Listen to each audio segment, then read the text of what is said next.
Assalamualaikum warahmatullahi wabarakatuh. Nama saya Nabila Mu'alia Azahra. Saya dari kelas 11 IPA 3. Di sini saya akan membahas tentang seni rupa. Seni rupa dilihat dari zamannya dibagi menjadi 3, yaitu seni rupa pramodern, seni rupa modern, dan seni rupa postmodern. Yang pertama saya akan membahas seni rupa pramodern. Seni rupa pramodern adalah seni rupa yang kehadirannya sebelum zaman industri. Tentu ini menunjukkan bahwa seni rupa pramodern adalah seni rupa yang cukup lama. Kehadirannya sudah lama sebelum adanya perkembangan industri yang menjadi pertanda modernisasi. Ada banyak aliran seni rupa pramodern, yaitu aliran primitisme, naturalisme, realisme, dan dekoratif. Aliran seni rupa tersebut tergolong pendahulu, namun masih eksis sampai sekarang. Beberapa aliran seni rupa pramodern dapat kita lihat seperti tersebut. Yang pertama, 1. Primitivisme adalah aliran seni rupa yang memiliki sifat bersahaja, sederhana, naif, kadang terjadi secara spontanitas, baik penggarapan bentuk maupun pewarnaannya. Meskipun terlihat lugu, namun seni rupa jenis primitif ini tentu tetap mempunyai nilai seni dan keindahan yang tinggi. Tidak jarang karya seni rupa kuno mempunyai harga yang tinggi, tidak kalah dengan karya seni zaman sekarang. Nah, bagaimana sih contoh aliran primitisme? Yaitu seperti ini. Yang kedua, naturalisme. Seni rupa naturalisme. Natural berarti alami atau sesuai dengan bentuk dan warna aslinya. Seni rupa naturalisme antara lain melukis orang, melukis tentang alam, lukisan tentang pemandangan alam, lukisan tentang tumbuhan, hewan, pegunungan, sungai, pantai, dan lain-lain. Cara penggarapan baik bentuk dan pewarnaannya disamakan dengan warna asli alam itu. Misalnya, daun pohon warnanya hijau, lautan berwarna biru, atau rusa berwarna kecoklatan. Hal ini dilakukan agar hasil lukisan sama persis dengan alam dan pemandangan yang dilukis. Pelukis asal Indonesia yang beraliran naturalisme antara lain Abdullah Wakidi Pringadi, Basuki Abdullah, Trubus Dullah, Sustamaji Wahdi, dan lain-lain. Contoh naturalisme yaitu seperti ini. Yang ketiga, realisme. Aliran seni rupa realisme adalah seni rupa yang melukiskan tentang kehidupan nyata manusia pada zamannya. Lukisan tentang kehidupan nyata pada zaman itu, seni rupa realisme dibuat berdasarkan apa yang dilihat secara kasat mata. Seni rupa realisme sosialis sering melukiskan tentang adegan-adegan kehidupan manusia yang serba getir, pahit, dan sesara.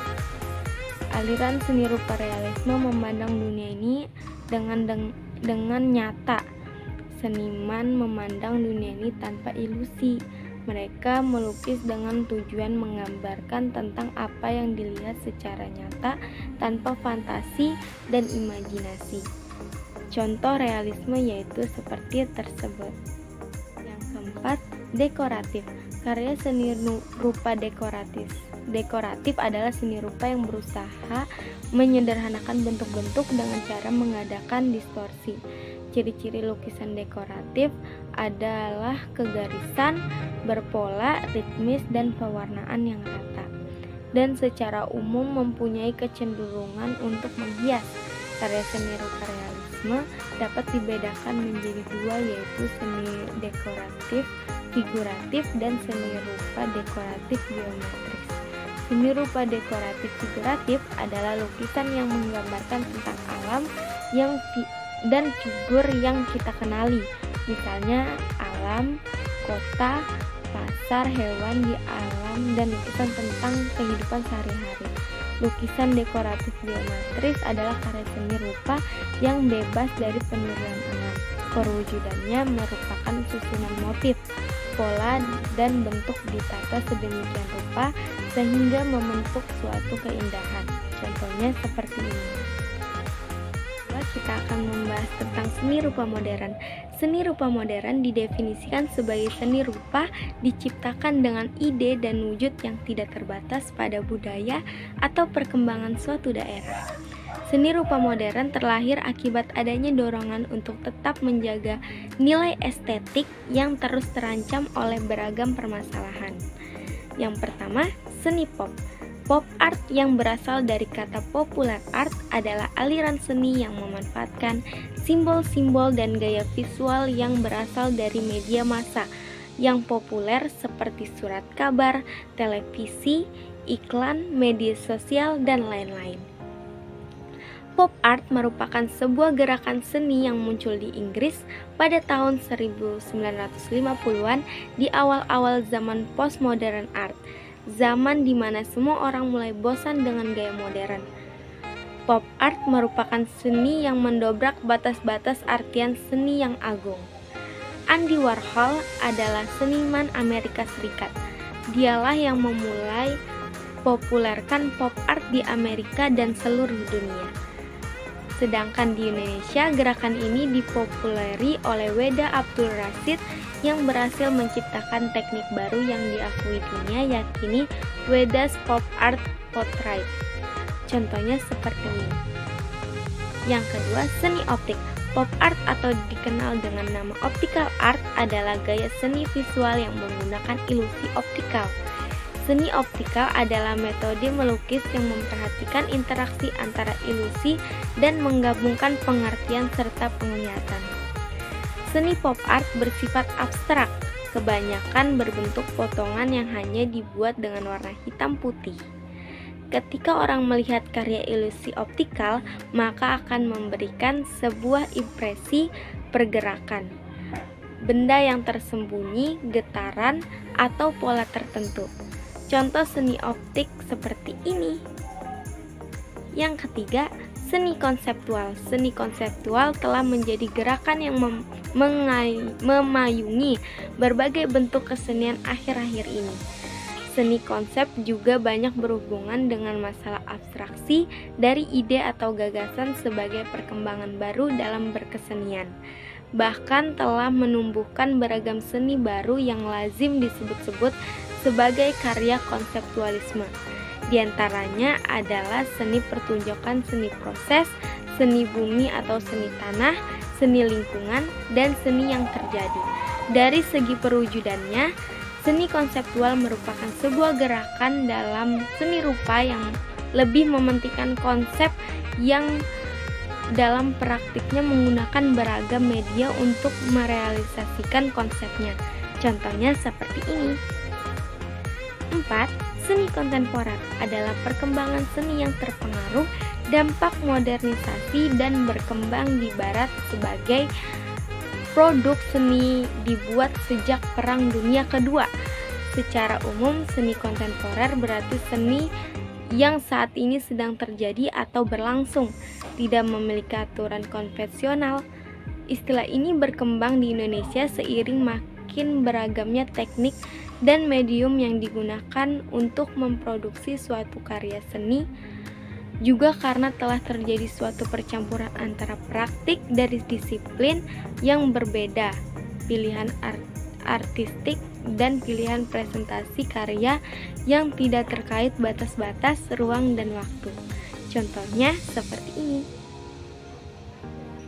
Dan yang terakhir, kita akan membahas tentang seni postmodern. Seni postmodern adalah gaya seni rupa yang merupakan perpaduan antara penyederhanaan bentuk dan sedikit ornamental yang lebih bebas tanpa terkait dengan aturan tertentu. Menurut Emmanuel, postmodern adalah keseluruhan usaha yang bermaksud merevisi kembali paradigma modern, sedangkan menurut Ghazali dan Effendi, postmodern adalah mengoreksi modernisme yang tidak terkendali yang telah muncul sebelumnya. 1. Karya-karya seni rupa era postmodern. Kebudayaan postmodern tidak dapat dipisahkan dari perkembangan konsumerisme. Perkembangan masyarakat konsumer telah mempengaruhi cara-cara pengungkapan seni. Dalam masyarakat konsumer terjadi perubahan-perubahan mendasar yang berkaitan dengan cara objek-objek seni secara umum dikonotasi, dan cara model konsumsi ini direkayasa oleh para produser.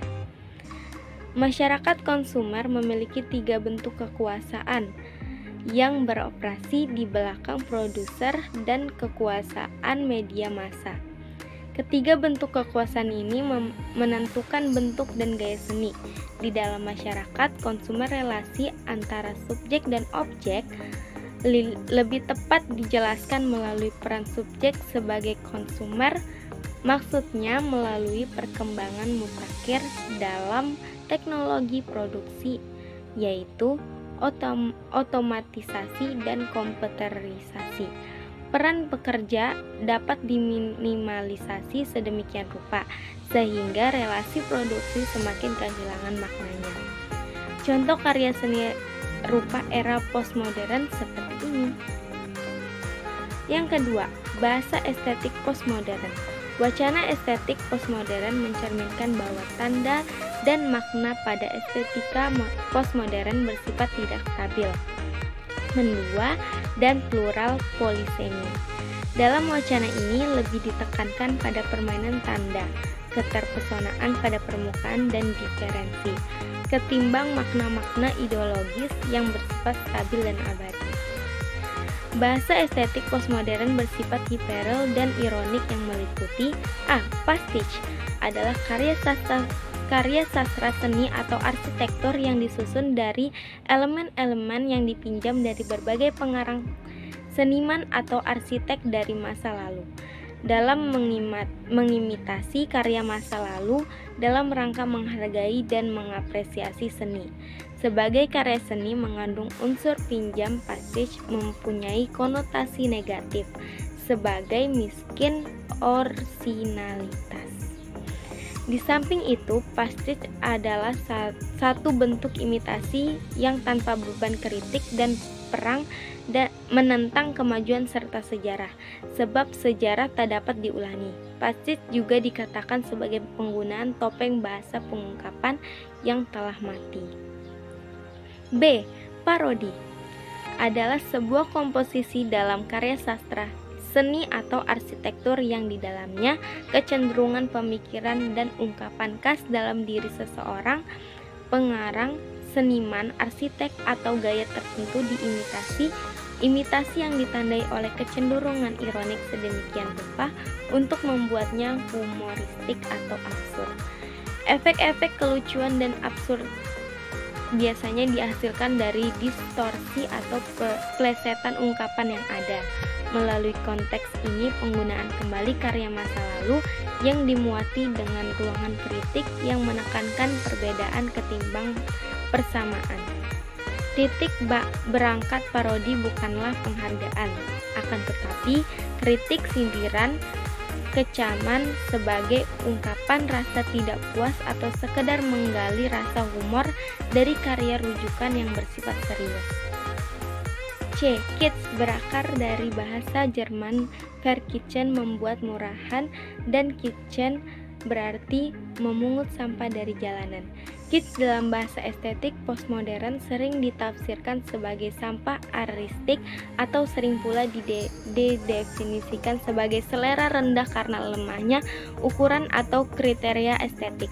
Strategi kitsch adalah mengopi elemen-elemen gaya dari seni tinggi atau objek sehari-hari untuk kepentingan sendiri yang produksinya didasari pada semangat memasakkan atau mendemitosasi seni tinggi. D. Camp adalah satu bentuk deisme tanpa identitas seks dan karenanya menyanjung tinggi kevulgaran. Camp sering menekankan dekorasi tekstur, permukaan sensual, dan gaya dengan mengorbankan isi. Camp juga anti-antagonisme seksual, maskulin feminin. E. Skizofrenia didefinisikan sebagai putusan rantai pertandaan, yaitu rangkaian sistematis penanda yang bertautan dan membentuk satu ungkapan atau makna dalam konteks Semua kata atau penanda gambar, teks, atau objek dapat digunakan untuk menyatakan suatu konsep atau pertanda pilihan. Sekian pembahasan yang bisa saya jelaskan. Mohon maaf bila ada kata-kata yang salah atau kurang berkenan. Terima kasih.